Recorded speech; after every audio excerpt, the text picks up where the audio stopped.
It has all the makings of the first heat wave of the summer, with the National Weather Service issuing an extreme heat warning through tomorrow evening. With high temps and humidity making it feel like 105 in some areas, we're hearing from New York City's Office of Emergency Management. Joining us now is Commissioner Zach Iscol. So, Commissioner, great to have you here. Careful what you wish for, right? Because Memorial Day, we're talking about rain every single weekend, cooler temperatures. People are like, well, where's summer? And boom, it's arrived.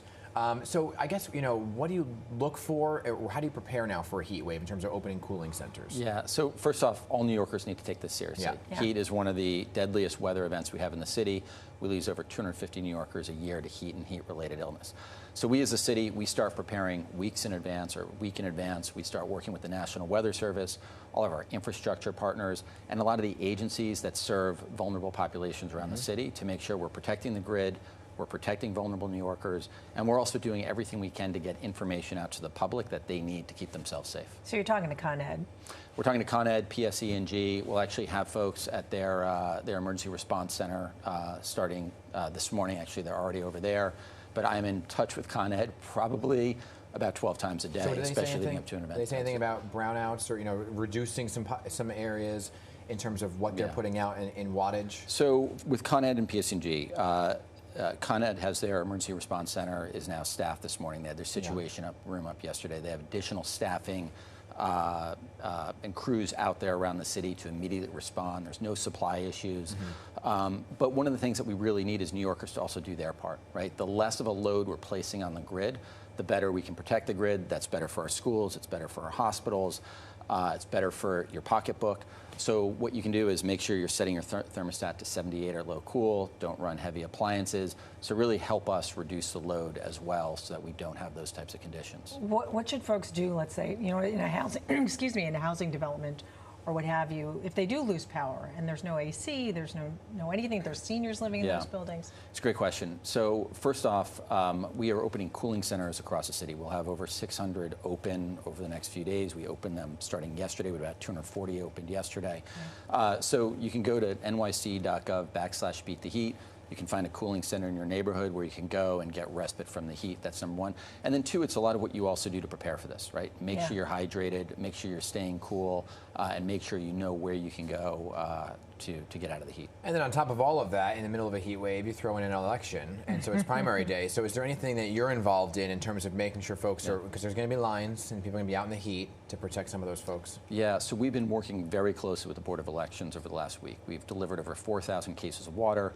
We've been moving over a few hundreds of industrial-sized fans into some of the polling sites that don't have AC. Fortunately, most do. And then we're putting contingencies in place. We have liaisons coming over to our situation room from the BOE, so that should things occur, we can immediately respond, including outages, right? So we have some generators that we've put around the city that if we need to hook up some of the school-based polling sites to generators, we can do it. So a lot of contingencies in place for the election. But it's also important that people have the information they need to stay safe, especially with voting. We're encouraging people, whatever you're doing that day, try and do it before 11 a.m. or after 6 p.m. That includes voting, chores, things of that nature. What about folks, moving on from polling, the folks that don't have an air conditioner? I know in the past there have been programs where the city has given away ACs. So anything like that? Great program called HEAP, H-E-A-P. That's actually a state-administered, federally funded program. We are concerned about potential budget cuts to that program, but that is something that New Yorkers can apply to that can help you get heating systems in the winter, cooling systems in the summer, and also can help with affording air conditioning. Okay. Sorry. No, go for it. I was going to ask about fire hydrants. For folks that like to pop them open, right, to cool down. Pools are not open yet. I know there's a push to get some of them to open early because of that. Doesn't sound like it's going to happen, right? That is likely not going to happen. Okay, so we do have the beaches open until 6 p.m. But in terms of the fire hydrants, it's a great question. I really appreciate it. Opening up fire hydrants is very, very dangerous, right? It can reduce water pressure, and it makes it very hard for us to fight fires, especially when you think about these heats and you think about what our firefighters have to go through when they're fighting a fire in these types of weather conditions. So you can go to your local firehouse, you can get a spray cap. They'll actually help you put it onto the fire hydrant, and you can open up the fire hydrant safely, and you get some respite. It's something that's fun to do. You can do it with your kids, and it's one of those real New York things. Yeah, it is fun.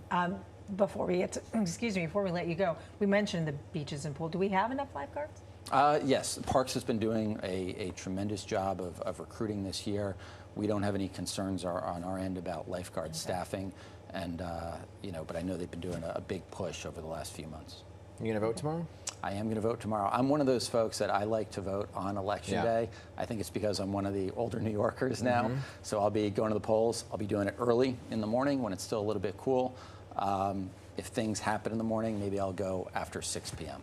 Who are you voting for? It's a great question. Who are you voting for? I vote in New Jersey. Great to have Just you. trying to get me into trouble. Wait, what are you talking about? Always looking for those viral moments. You're not going to get it out of me. What are you trying to say though about older voters?